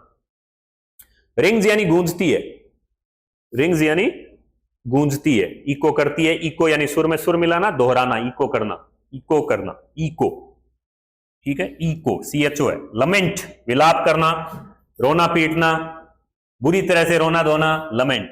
बिवेल भी कहते हैं, बिमोन भी कहते हैं, बिवेल भी कहते हैं, बिमोन भी कहते हैं। Little has moved with time, समय के साथ बराबर, नए के बराबर चीजें बदली है, समय के साथ नए के बराबर। Little has moved with time. Mind numbing बताया था आपको, माइंड नंबिंग यानी दिमाग को सुन्न कर देने वाला, टॉयल यानी परिश्रम, दिमाग को सुन्न कर देने वाला टॉयल, टॉयल यानी परिश्रम, हार्ड वर्क। और इनिशिएटिव, इनिशिएटिव यानी, इनिशिएटिव यानी पहल करना, कुछ नया करना, आगे बढ़कर कुछ खुद ही कुछ आगे करना, आगे बढ़कर कुछ खुद ही नया काम करना। वेरी इंपॉर्टेंट है ये वर्ड, वेरी वेरी इंपॉर्टेंट है ये, ठीक है। फिर है ऑर्गेनाइज का मतलब संगठित करना, यूनाइट करना, संगठित करना या यूनाइट करना। कोऑपरेटिव बता दिया था लेसन के दौरान, फिर बता देते हैं। सहकारिता, सहकारिता क्या होती है, मतलब इस प्रकार का कोई संगठन बनाना, इस प्रकार का कोई संगठन बनाना जिसमें कई लोग मिलकर थोड़ा बहुत पैसा लगाकर एक साथ नया कोई काम, जैसे कोई व्यापार या कुटीर उद्योग जैसा कुछ करते हैं, तो वो कोऑपरेटिव एक काम हो गया। लेकिन वो तो फंसे हुए हैं, हैव फॉलन इनटू, फंस गए हैं वो तो युवा लड़के, तो इसमें फंसे हुए हैं भाई, विशेष सर्किल में फंसे हुए हैं। विशेष सर्किल मतलब दुष्चक्र में फंसे हुए हैं। कौन से दुष्चक्र में, ऐसा चक्र जिसका कोई अंत नहीं है। किसके चक्रों में, मिडिल मैन के, बिचौलियों के। ट्रैप्ड यानी फंसाया, जिन्होंने ट्रैप्ड पिताओं को फंसाया और फोर फादर्स को फंसाया। वो कहते हैं कि even if we get organised, यदि हम संगठित हो भी जाएं, even if we get organised, यदि हम संगठित हो भी जाएं, तो होल्ड अप, हमें घसीटा जाएगा, इसके द्वारा, पुलिस के द्वारा। बीटन अप, पीटा जाएगा। ड्रैग्ड टू जेल, जेल में पटक दिया जाएगा। फॉर डूइंग समथिंग इलीगल, कुछ गैर कानूनी का आरोप लगाकर, ठीक है। Help them see things differently, वो कहते हैं no one is among them, उनके बीच में कोई नहीं है जो to help them see things differently, जो चीजों को अलग तरीके से दिखा सके, डिफरेंटली, अलग तरीके से। ये लाइन इसलिए लिखी। टायर्ड, थके हैं वो खुद भी थके हैं, उनके बाप भी थके हुए, पिता भी थके हुए, स्पाइरल में फंसे हुए, चक्र में फंसे हुए हैं। और ये मूव्स, ये चक्कर चलता रहता है एप्टी की तरफ। पॉवर्टी, एफ्टी, एप्टी यानी उदासीनता। हैविंग नो इंटरेस्ट, कोई इंटरेस्ट नहीं है, कोई नया करने की कोई रुचि नहीं है, पूरी तरह से उदासीन है, ग्रीड में फंसे हुए, लालच में, लालच की तरफ जाता है ये, इनजस्टिस की तरफ ले जाता है ये। और लिसनिंग टू देम, और उन्हें सुनकर दो अलग दुनिया, दो स्पष्ट सी अलग दुनिया, distinct world, two distinct world, distinct उच्चारण है इसका, टू डिस्टिंक्ट वर्ल्ड, दो स्पष्ट या अलग संसार नजर आते हैं। वो कोट पकड़े हुए हैं किसमें? Web of poverty. Web of poverty मतलब गरीबी का जाल, बर्डन्ड, बोझ से दबे हुए हैं वो। किसके बोझ से? स्टिग्मा ऑफ कास्ट, जाति का कलंक, कि वो जाति का परंपरागत जो ट्रेडिशनल जो काम है वो छोड़ नहीं सकते। ठीक है। और कीपर्स ऑफ लॉ होते हैं कानून के रखवाले, कीपर यानी रखवाले कानून के, लॉ ब्यूरोक्रेट, ये वेरी इंपॉर्टेंट है। ब्यूरोक्रेट्स मतलब नौकरशाह, बताया था ना आपको, आईएएस वगैरह, आईपीएस, है ना, कलेक्टर, एसडीएम, आईजी, ये सब इस प्रकार के, तहसीलदार, ये सारे क्या है? ब्यूरोक्रेट्स है, नौकरशाह है। पॉलिटिशियन, राजनेता, इन्होंने सबने मिलकर इम्पोज यानी लाद दिया है, थोप दिया है। क्या लाद दिया है? बैगेज लाद दिया है। किस पर? उस बच्चे पर, उस लड़के पर, मतलब उस लड़के, मतलब कोई पर्टिकुलर लड़का नहीं है, बाल श्रमिकों की बात हो रही है यहाँ पर, चाइल्ड लेबरर की बात हो रही है। बैगेज यानी बोझ या वजन। अवेयर, इससे पहले कि उसे वो अवेयर हो, पता चले, जागरूक हो, इससे पहले उस पर लाद दिया गया है। टू डू एनीथिंग एल्स, कुछ और करने का मतलब होगा टू डेयर। कुछ और करने का मतलब क्या होगा? चुनौती देना। चुनौती देना उनकी ग्रोविंग अप का पार्ट नहीं है, लेकिन सेंस फ्लैश, वो चमक देखती है किसमें? मुकेश में, कि वो कुछ अलग करेगा। क्या बनेगा? क्या बनेगा? मैं जवाब नहीं दूंगा, आप खुद ही जवाब दीजिए, क्या बनेगा वो देख लेना। आई एम चीयर्ड, मैं प्रसन्न हो जाती हूँ। ठीक है। रिपीट्स यानी वो दोहराता है फिर भी। और वो, अब देखो क्या बनेगा वो? मोटर मैकेनिक बनेगा। मोटर मैकेनिक बनेगा तो कहां जाएगा? गैरेज। गैरेज का क्या होता है? वो जगह जहां पर मोटर गाड़ियां ठीक की जाती है। ठीक है। स्टीयरिंग, घूरता हुआ वो मरमर बड़बड़ाता बोलता है, लेकिन अभी उसको रिग्रेट नहीं हुआ है, अभी पछतावा नहीं हुआ है, क्योंकि हर्टलिंग डाउन, खड़खड़ाती हुई दौड़ती है गाड़ियां, उसके कारें। Few aeroplanes fly over Firozabad, Firozabad के ऊपर से बहुत कम जो है वो मुश्किल से ही नए के बराबर विमान उड़ते हैं। तो ये है इस पार्ट की वोकेबलरी, और जो है वो ये अपना टॉपिक यहां पर पूरा हो गया है। ये चैप्टर जो 2 पार्ट हैं इसके, उसमें पूरा हो चुका है। सीमापुरी, दिल्ली, रैग पिकर्स और साहेब वाला भाग अपने अलग क्लासेस में पूरा कर लिया। फिरोजाबाद, मुकेश और बेंगल इंडस्ट्री वाला भाग हमने अलग क्लासेस में पूरा कर लिया।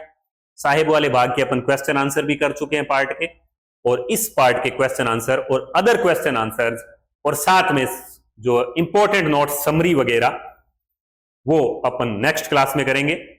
तब तक आप इन क्लासेस को अच्छे से देखें, अपने सुझाव हो सके तो मुझे भेजें, और बने रहें, और अन्य जो स्टूडेंट्स हैं क्लास 12th के, उन तक भी ये क्लासेस आप पहुंचाएं।